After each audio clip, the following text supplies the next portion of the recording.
जय श्री राम। जय श्री राम। भानुप्रताप शुक्ला, उसका बाजार, सिद्धार्थ नगर। जी गुरु जी, आपसे हमारा एक प्रश्न है। हाँ जी जिसका समाधान आप आपसे चाहते हैं जी। क्या हम सूतक और पातक में हनुमान चालीसा का पाठ व भजन कर सकते हैं? जी बैठिए। सूतक और पातक में हम हनुमान चालीसा का पाठ या भजन कीर्तन कर सकते हैं या नहीं कर सकते, इसमें महापुराण में स्पष्ट लिखा हुआ है। सर्वप्रथम हम गरुड़ महापुराण में इसका देखते हैं।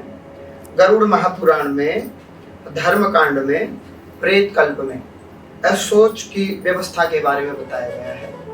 इसमें श्री कृष्ण ने कहा, भगवान श्री कृष्ण कह रहे हैं, हे पक्षींद्र, गरुड़ भगवान को कह रहे हैं, गरुड़ जी महाराज को कह रहे हैं भगवान श्री कृष्ण कि हे पक्षींद्र, मृत्यु तथा जन्म होने पर 4 प्रकार का सूतक होता है।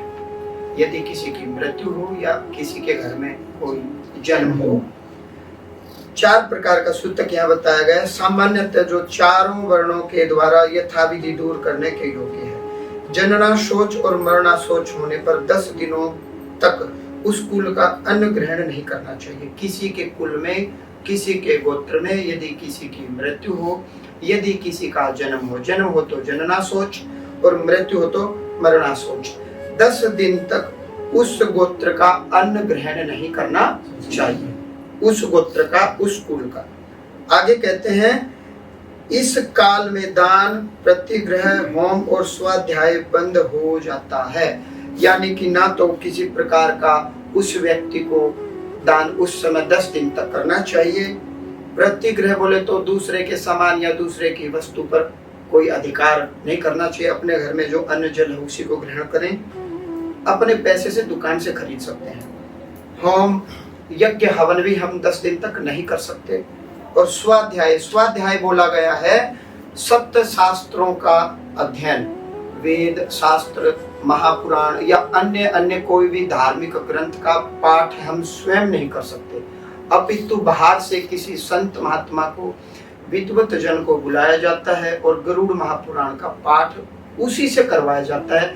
केवल घर वाले श्रवण करते हैं। तो जिसके भी यहाँ सूतक पातक होता है, इस प्रकार से 4 कर्म नहीं कर सकते। आपने पूछा भजन सुन सकते हैं, बिल्कुल सुन सकते हैं। हनुमान चालीसा सुन सकते हैं, बिल्कुल सुन सकते हैं।